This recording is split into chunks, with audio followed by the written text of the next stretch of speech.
guys, this is Matriza Show. Siku ya leo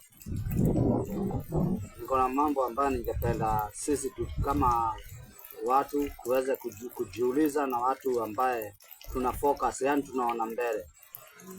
Na leo nataka niongeleshe wazazi.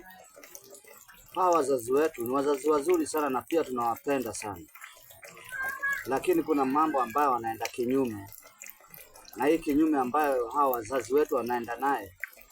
Sasa hizi kwa Nairobi, naishi town, nyumbani ni kule Bala ambaye ni ushago.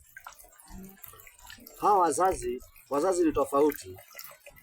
Unapata kwani umezaliwa, kuna ndugu zako na kuna madada zako, na hawa madugu na madada zote hatufanani financially. Kuna wale wako juu kidogo, kuna wengine wako chini. Lakini unakuta hawa wazazi, kama wewe hujakuja na limousine ama hujakuja na Range Rover,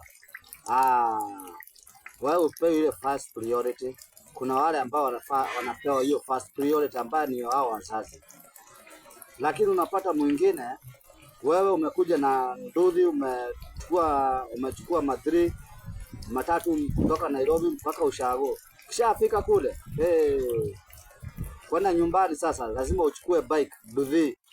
Kufika kwa ndudhi, hata ushiriki kama familia, huyo mimi nataka mmoja na kitu naongea sasa, wanaongea kule na ni wazazi wako. Just imagine ndugu yako ama dada yako, yeye ndio ako na gari, wewe hauna, lakini huyo ndio anapewa first priority. Hata maneno ikitokea, yeye ndio akwaza kuambiwa, wewe uambiwi. Hata pengine wewe ndio first born, lakini uelezei. Guys, hiyo mambo si mambo mazuri. Hawa wazazi wetu waajibike, kwa sababu hao ndio walituzaa, hao ndio walituleta huku ulimwengu. Kwa hivyo lazima tukue neutral. Si ati unapendelea mmoja, mwingine unamshusha hadhi. Hapana, wote ni wako. Guys, like, comment, share and subscribe.